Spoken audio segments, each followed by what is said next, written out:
you have a passion, hobby, or expertise and want to share it with the world? Why not do a podcast? The Podstation offers a wide range of packages to make this a reality, ranging from training and support for those who have no idea where to begin, to podcasters who just need somewhere to host their show. With prices starting at a mere £15 per month, you can now get involved in one of the fastest growing entertainment forms in the world without all the headaches. To find out more, visit thepodstation.co.uk/station-packages. And remember, those with passion, podcast.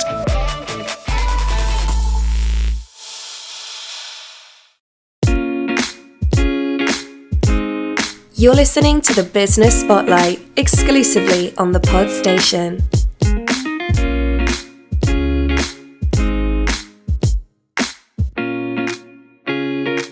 Welcome everyone to another episode of the Business Spotlight. My name is Mark Pollard. I am one of the co-owners of the Podstation, and just to give you a brief overview of why we do this show, the idea is that it's a resource tip. So each week we get in an expert from a different field. They give us their thoughts, their ideas, they give us some pointers. You can use them in your real world, and hopefully we give that business a bit of promotion. And Christ only knows at this moment, in the last 12 months, I'm sure there's plenty of businesses who could do with just a little bit of help after what has probably been an exceedingly, well, I know, a torturous 14 months for them.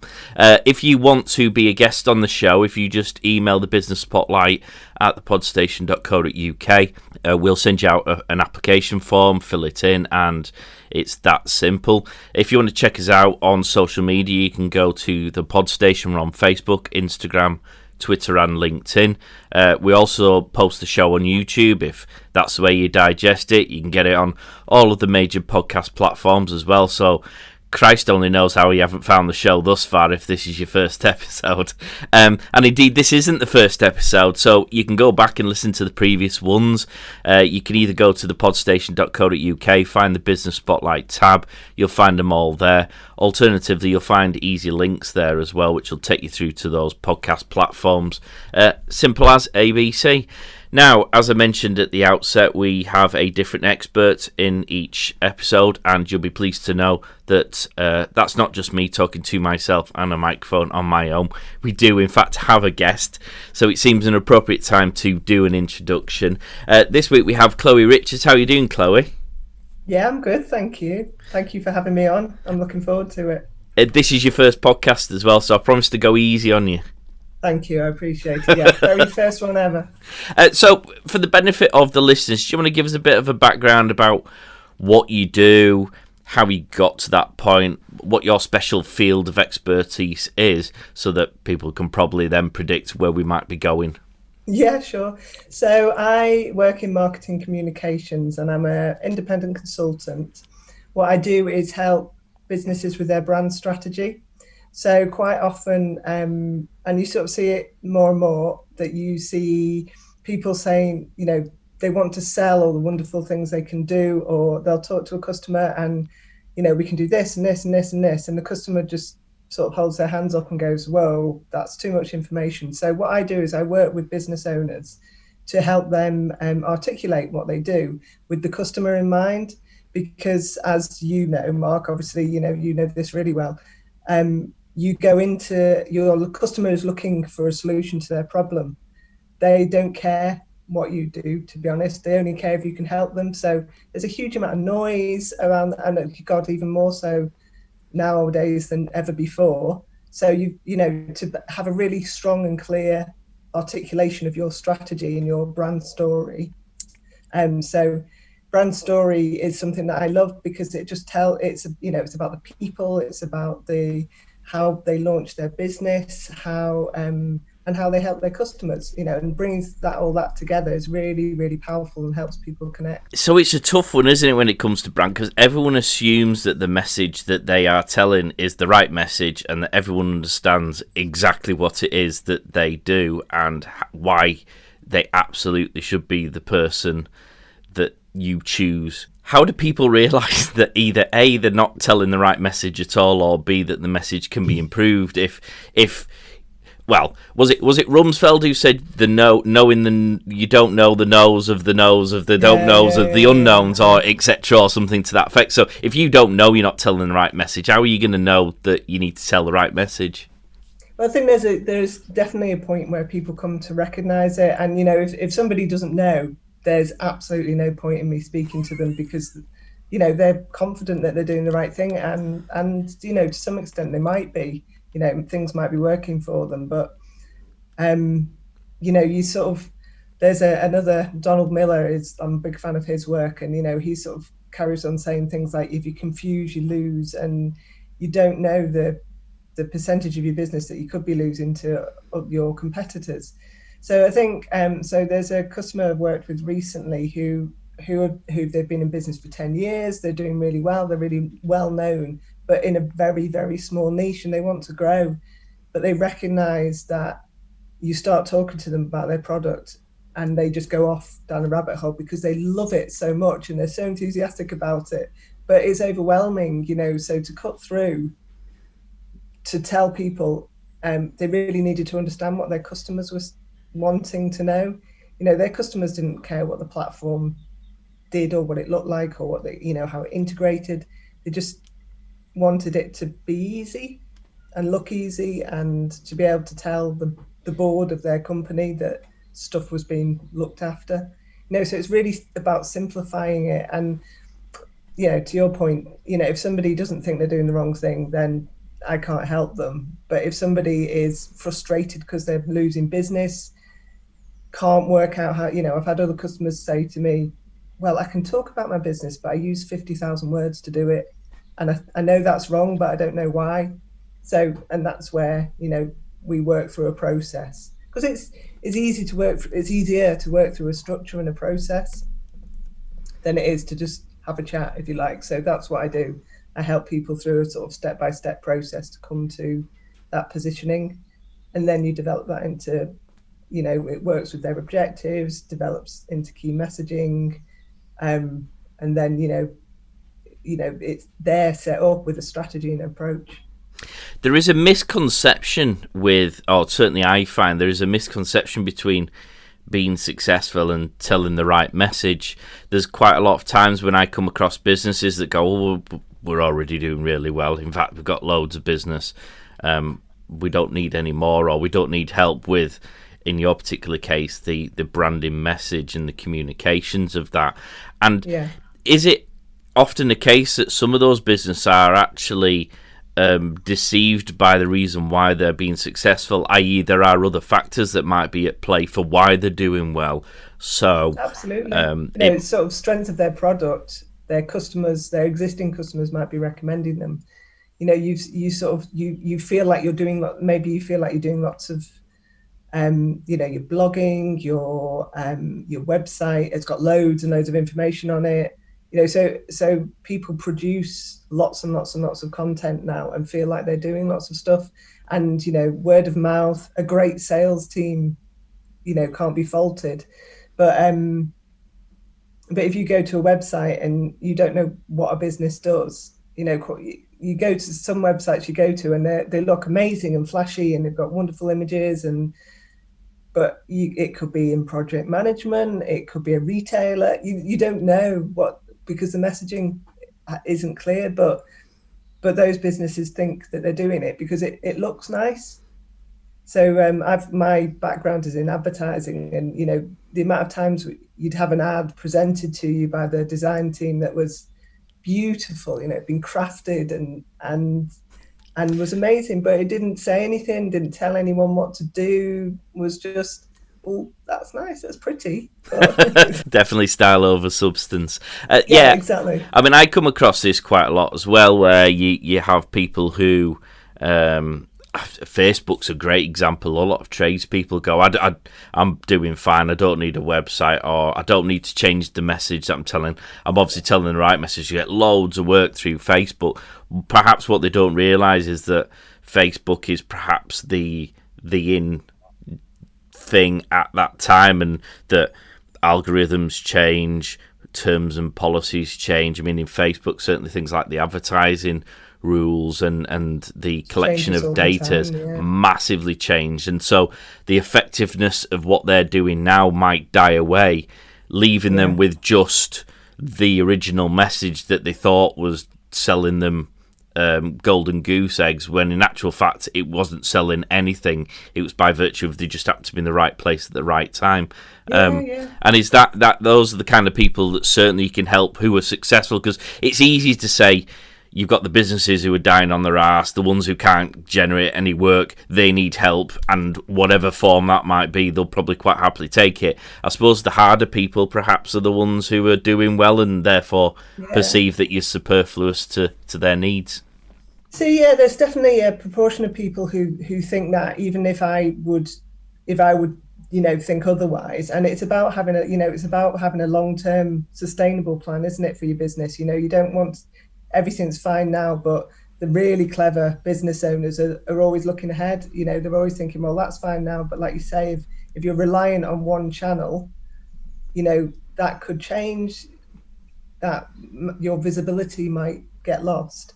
So so the ones who are successful sometimes don't think they need help, but quite often some of my clients that I've worked with are really successful and just want to expand, but they've been successful in a niche.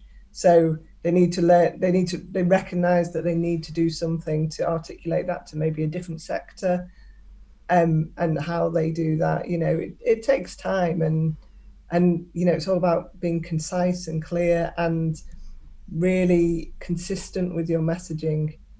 And if people are concentrating on one thing because it's working for them, yes, that's great, but they need to start concentrating on what's next. Is it a different social media channel? Is it a different strategy? Are they networking? But it all comes down to what you say about your business and what your product or service is, and how that resonates with your customer.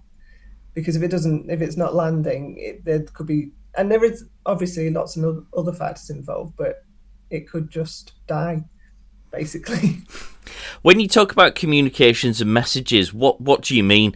To give you an example, a hot tub company sells hot tubs and tells everyone, I sell hot tubs. Is that not the message and the communication? What is it that they need to be saying, doing beyond that will determine whether they get used or their competitor? So the hot tub is the solution, isn't it? So what are the customers looking for? Are they looking for, do they love the outdoors? Are they do they want to relax? Do they like, have they experienced hot tubs when they've been on holiday? Do you want to bring that holiday feeling back to your back garden? It's about the emotional connection that people make with your product. If you have these hot tubs with the jets that and it can, it warms the water to a certain temperature and it does all these wonderful things, and it's got made from the latest in sustainable product, materials and stuff. But nobody cares about that. It's the feeling, and the ease of, we can install it easily. We can bring that holiday feeling home, or we can, give you and your family, or you and your friends, that kind of social element. It's about party, socializing, feeling like you're abroad, loving being outdoors, but loving the water. All those sorts of things. About emotions, and they're the reasons that your customers will buy. They don't care if it's got 15 jets, because what does that mean to a customer? If the bubbles are going to hit in all the right places, that's perfect. So and I'm not going to go anymore. When you've just described those things, there's quite a lot in that. There's a lot of nuances and quite a lot of information to take in. I guess the other question then I would have is, how do you get that across? Because presumably you can't get all that information across in just one foul swoop, because I think you said earlier you find your customer has this information overload and they just switch off. Yeah, definitely. So what I would always tell people is that you need to start with your customer and think about who they are, and I had a conversation about this yesterday, but it's like, but we have 3 different customers, and it's okay, just start with one. It doesn't mean you're excluding any of the other customers. You just starting with one person, and ideally it should be the person that you think you sell the most to or is your biggest audience. So start with your customer and work out who they are. What are their, I don't know whether your audience will have heard of like the ideal client avatar work and all that stuff, and that's really powerful. But it's about researching, again, going back to sort of old-fashioned advertising principles. You research who you're talking to. So you're talking to one audience, and so you start to understand who you're talking to, and you start to understand what their problems are. So if it's women in their 40s who are looking for better skin, what is it that makes them, is it an aging thing? Is it a health thing? What is it about that problem that you can help with? So work out who your customer is, and that will give you your audience. Work out what their problem is, and then why are you the people to do it, and how you give them the solution. So back to your hot tubs, you might be the people to do it because you have been in business. You've sold hot tubs for 25 years. Your installation process is really easy. You set it all up for people. You have a monthly service plan that people don't have to think about looking after it. You can do that for them. You take the headache out of owning a hot tub, but you provide them with that wonderful environment that they're looking for. So you understand your customer, you understand their problem, you understand why you're the right person, and you tell them about your approach, tell them about your plan, you guide them into buying your product, and then it ends with what does success look like. So you see it, the hot tub's a great example. Like, you wouldn't advertise showing like a bit of pipe to show that the pipe is secure from the Look water. at this joint. This is amazing, and we love the sort of construction of it, and the jets go at this pace, and the water gets to this temperature, and It's got 15 buttons. 15 buttons. Love a button. Then you just, that's not going to do it. But if you show a group of people looking like they're having the best time ever in a lovely sort of garden, like the summer in England, but it's all sort of lit and fairy, there's fairy lights everywhere, it evokes an emotion, doesn't it? And people buy into that, and then all the other stuff is supporting. So all the other stuff is really important, but it's secondary, because you need to get them with that hook, that kind of emotional connection. And once you've got customers in there, it makes that sell easier. So you can say we've got great customer service, and people will then tell their friends, oh, you're looking for a hot tub, go and see these guys because I love my hot tub and it's brilliant. But do you know what else they do? They come every month and clean it out for me, so I don't have to do any of that. And yeah, I have to pay for it, but to me, that's worth it. There's a lot of information there in order to get across your message. So what are the methods, or what are the means, the tools in which people can get that message out? Do you mean sort of the process? Yeah, I suppose so. I mean, how do you usually help people get that message out? You've sat there, you've strategized, you've identified what the message is. What's the next step? So the next step is to work out where those customers are. So a lot of small business, especially, will be very reliant on social media. But there's local advertising. One client I've worked with has had a lot of success just through local publications.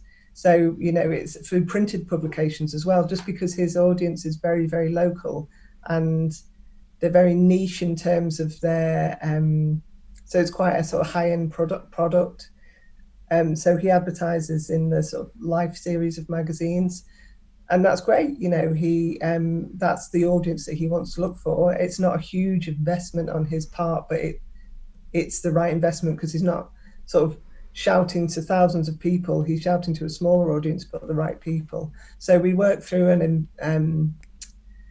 process of saying, right, we know who the customers are. So you wouldn't be, I don't know, if you're looking for mums with babies, you look in baby groups and family groups and mums groups.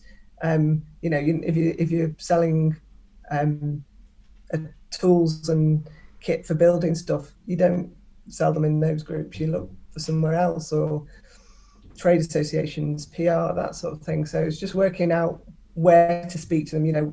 There's that where do your customers hang out? But it's really important, because you could otherwise you could be just wasting your budget on talking to people who aren't even remotely interested.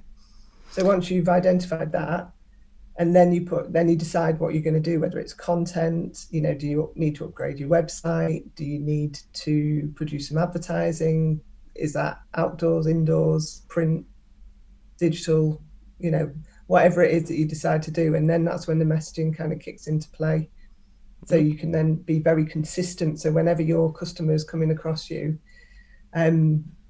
you're always saying the same thing. So they always identify with you, and they start, your messages just start to resonate. And the really key thing is to bear in mind, I think, with a lot of customers, and you probably find this as well, Mark, is that you spend such a long time developing this, you kind of get quite bored of it quickly. But you've really got to remember that your customers, they don't see this very often. How many Facebook ads do you have to put out for somebody just to see it once? Or how many social media posts do you have to make for somebody just to see it once?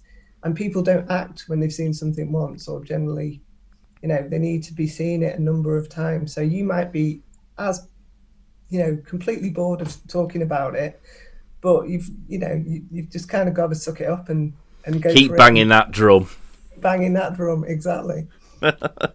If you'd like to submit your business to be on the show, simply email spotlight@thepodstation.co.uk or message us on social media at The Podstation on Facebook, Instagram, LinkedIn and Twitter.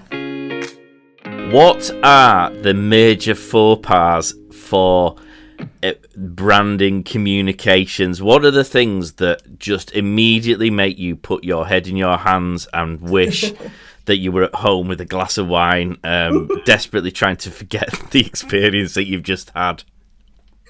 Oh, crikey. So one is just too much information. So, you see on, and you see it on LinkedIn posts, you see it on every channel, you just see something that's got too many words and you just don't want to read it. And you just think, oh, it's such a shame, because you just think you could have cut that right back and then drawn people in and then sent them off to a website, or put more detail in the sort of supporting copy of the post. But nobody will get that far, because all they'll see is an image that has tons of text on it, and you just think, oh, geez. Or, you see something that doesn't tell you what to do, or isn't sort of open about their pricing. Or you have one of the things that really gets my goat is that somebody, if you're drawn into to buying something, and the marketing is lovely and beautiful, and it's right for you, and you've bought the product, is when the back end of the customer journey is appalling, because you just won't buy again. And I've experienced myself. You get excited because you bought something, and then maybe you bought it online, and then there's nothing, and you're thinking, well, I paid my money now. What's going on? And then you chase it up and say, oh no, well, we do this in a, it's a handcrafted thing, so it takes time. Well, that's fine, but you didn't tell me that at the beginning of the process, so now I'm annoyed. And then it turns up randomly and you're not expecting it. So people don't like the big companies, the big brands, but they do it right. You know what you've bought, you've confirmed that it's been bought. They tell you when it's coming. They tell you that you've got it, it's arrived. So if it hasn't arrived, that there's something gone wrong, and they follow it up and they ask you how it was. It's not rocket science. I keep saying to people, it's focus. You need to focus on your marketing, because doing it right is important, and doing it right and well requires thought. But it's not, we're not sending people to the moon, are we? No, it's. I suppose it's lies or perceived lies, isn't it? What you've just described there might not be an intentional omission. No, but a customer might well see that as you having lied to them about what it is because it's not what they expected, or worse still, you do just blatantly say something that you can't deliver upon, and that's probably one of the worst experiences I have with companies when I think I'm getting A and I end up getting B, and I'm like, hang on a minute, that wasn't what I signed up to. Yeah, absolutely. And it's it's heartbreaking when you see it, because you just think it's really easy to fix. You've got this system in place, and it's important not to just appear like you've taken someone's money and then you're like, oh yeah, whatever, we'll get that to you one day. But because it's about growing your business, repeat business, your customers telling the stories, and sharing your business with their network is really, really valuable. So if you think negative news travels so much faster than positive news, so to get somebody to talk positively about your brand is actually really, really difficult. So when people do say it, other people listen. But I've had it where I've had a bad experience, and people said, oh, where did you get that from? And I've always said, well, yeah, it was lovely, but actually I wouldn't bother, because you could probably get something similar somewhere else that arrives when they say it's going to arrive. And that's a real shame, but I'm not going to lie about my experience. How do you deal with that sort of PR? It's almost like negative PR, really. In terms of your branding communications, does it depend upon the circumstances? Is it better just to attack it head on, deal with it, deal with the elephant in the room, or do you sort of surreptitiously show that you're fixing the problems or addressing those concerns? I mean, is there a one-size-fits-all, or does it very much depend on the circumstances? I think it depends where the negative feedback comes from. So if you've got, if you're on your social platforms and you've got somebody very publicly posting about what they're not being happy with your product or something, I think absolutely tackle it head on, because people will respect you for doing so. And, sometimes it's not always the truth, is it? And there was a story that made it, I think, to the BBC News last year about, it was last year, about a pub in Cornwall when somebody had given them a dreadful review on TripAdvisor, and the pub kind of stood up for itself and said, well, actually, you as a group weren't behaving in the manner to which we'd agreed to, and this and this, and they got loads of positive feedback for that. But if they'd done nothing, everybody would have just assumed that they were, they delivered really bad service. But I think if it's in a public forum, always tackle it head on. If it's, somebody emailing you, always respond, as immediately. Even if you can't do anything about it, you need to respond to the query, because people get frustrated if you say nothing.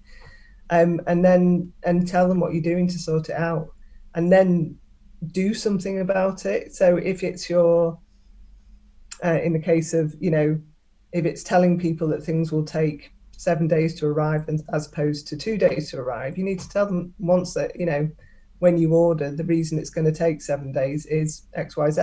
So, and it's really simple to do, and people forget to do it. So if they can do that and tackle it straight on and make the changes, then everything improves, doesn't it? And then you've got another story to tell. You can say, well, what we found recently is this bit of our process wasn't working for our customers. We've listened to our customers and we've changed it to make it better. We really hope that, you find a better experience. It shows that you care about what your customers think instead of, just making money from them. I suppose we should probably caveat if it's in the public and you deal with it, you should hit it head on, because there are, again, this comes back to the messaging, really.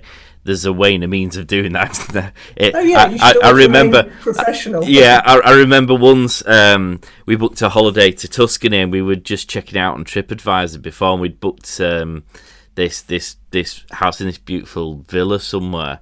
And we were checking it out, and people were giving some good reviews, some bad reviews, but the reviews were generally about the person who ran the villa and how they felt. Some of them thought he was brilliant in his hospitality, warm, welcoming, typical Italian, this is my home is your home, etc. And others felt he was a little bit too pushy and trying to tell them stuff.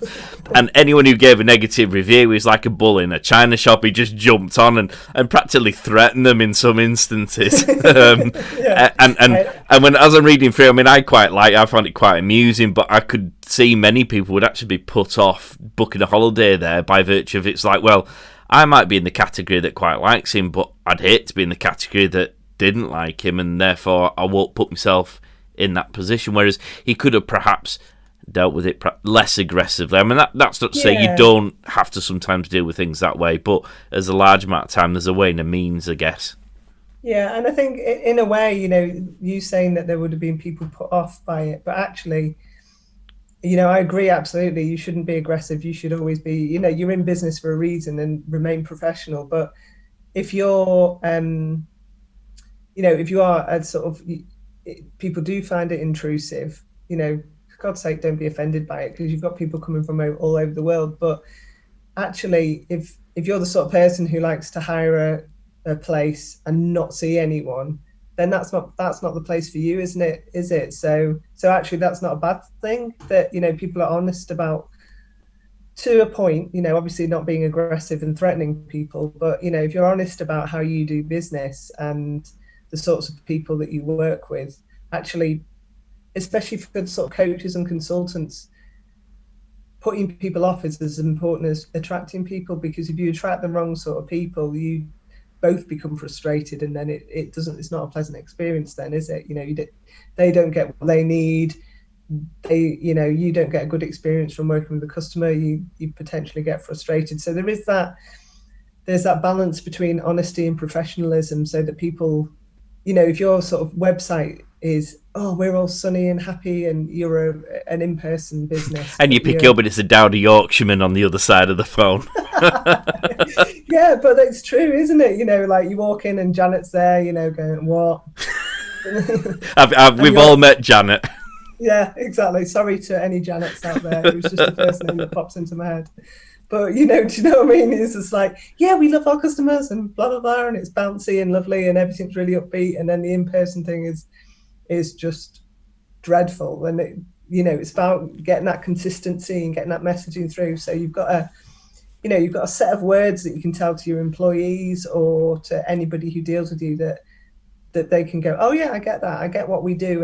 And I get the reason why we say, hi, it's Chloe speaking. How can I help you today?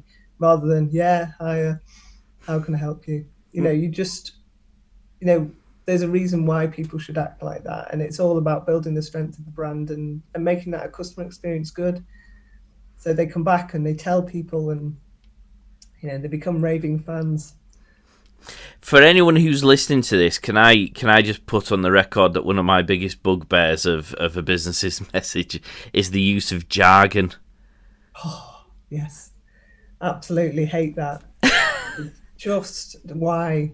If there's any way in which you can make a customer feel stupid, it's to use words that you look at them and with the assumption that they know exactly what it is that you're talking about, and yet as the customer, I haven't got a Scooby-Doo, but in almost in an instant, I feel like I don't want to ask for fear of looking like an idiot, so I just leave it and go elsewhere. Yeah, you go to somebody who just puts it in language that you can understand. So absolutely, would always steer people away, and acronyms as well. If you can't explain it, then certainly don't put it as a series of letters that nobody's going to have a clue what you're talking about. Anyone who's ever dealt with me will know that acronyms are banned in all circumstances. None in meetings. Don't talk to me. If you use them in a conversation, I will ask them to repeat it using the full phrase, because I just find them ridiculous. It is, and a lot of it is about people wanting to demonstrate their knowledge, isn't it? Like, well, I'm definitely superior to you because I know X, Y, Z, and I'm just like, oh. Oh, don't, it's painful, and there was a lot of that, partly the reason I, set up on my own, there was a lot of that kind of bullshit that goes through the advertising industry of like, well, yeah, because of blah blah blah and this, that, and the other, we're the right people. I'm like, oh no, just They just need the Bluetooth head earpiece just to finish off the outfit, don't they? When they do that. Yeah. Oh Christ. Yeah. Anyway, I'm thinking of several people. Flashbacks. Yeah. It's a bit traumatic, but yeah, they just, just people. It's about relationships, isn't it? Your customers are, they just want to be treated like people. They want to be respected. Going back to Donald Miller, your customer is the hero. Doesn't want to feel like they're competing with you as the service provider or the product owner. They're the hero. They want to be made to feel like that you're hero and you're helping them, get to where they need to go. But if you're there going, well, we're brilliant actually, and we're so brilliant because we know all these fancy words and acronyms, and we dress in we walk around in sharp suits all day long, and yeah. Anyway, I could go off down a full-on rabbit hole about that, but it just makes your customers feel rubbish, and they're going to go somewhere where they feel loved and cared for and valued. Is that the main consequence of getting your message wrong, that people just go elsewhere? Because I suppose when we started this conversation, it's if people weren't aware of it or had never properly thought about it, it's quite an ill-defined definition when you say your branding message or your means of communicating your business. So they probably won't then necessarily have linked what the consequences of not doing it are. And obviously we've now covered some of the things that you should be doing, why you should be doing it, and some of the stayaways. But ultimately, what is the reason for this whole conversation? Why is it relevant? I think the thing is, if you're not clear about what you're saying, and it's about clarity. So your brand message, your brand positioning, people call it lots of different things, but for me, it's brand positioning, is about being really clear and focused about what you can do for your customers and how you help them have a solution to their problem. And the reason that it's important is that there's so much information out there, and if you can't do that concisely and clearly, then people will go elsewhere, and that you lose business. So you might be having, you might be quite successful, but you don't know what you're losing because you confuse people, or it's about having that cut through so that you say something different to your competitors, and that makes you stand out and makes your customer or your potential customers notice you, in whatever sector it is. So yeah, it's about clarity, and connecting with your customers, because that's the real thing that you want to do.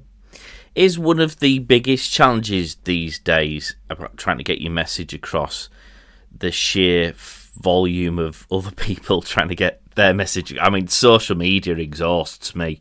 If I didn't have to use it for business purposes, you would not see me for anything on social media, because I just look and go, I can't be arsed. There's just so much of it. Time. It does, isn't it? That's exactly it. So, I mean, how do you, a small little startup business, try and get your message heard when there's a cacophony of noise coming from so many other places? Yeah, so I think it's that the thing we were referring to earlier about understanding your customer and what problem you solve, but also looking at what your competitors say. So if you look at, so part of me working with a big business would be doing a full competitor review as to what their messaging is and what their strengths and weaknesses are.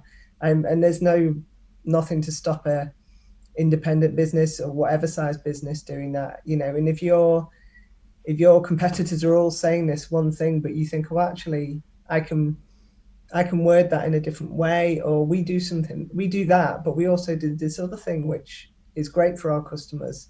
So those are the bits you need to amplify so that you stand out, you stand apart, because it's so noisy out there. The other thing I think is not to rely on social media. There seems to be huge, because it's, it can be really hard and costly, but it can also be really easy for people to do that, and just be open to looking at other things. So depending on where your customers are, might social media might be a tool that you use, but not the thing that you rely on. But being different from your competitors will always make you stand out, and and make your customers notice you. So if you've got sort of 20, I did this piece on tone of voice, but you've got 20 people, say 20 companies all saying the same thing and all sort of competing for your attention. If one of those companies says something very different or says something that sets them apart, all of a sudden 50% of your attention is on that one company and 50% is on that other group of people making noise. So guess what? Your attention is going to go to the one person who's saying something different, and the likelihood is you're going to buy. It just takes away that part of that element of competition. So it's a good thing to do all round.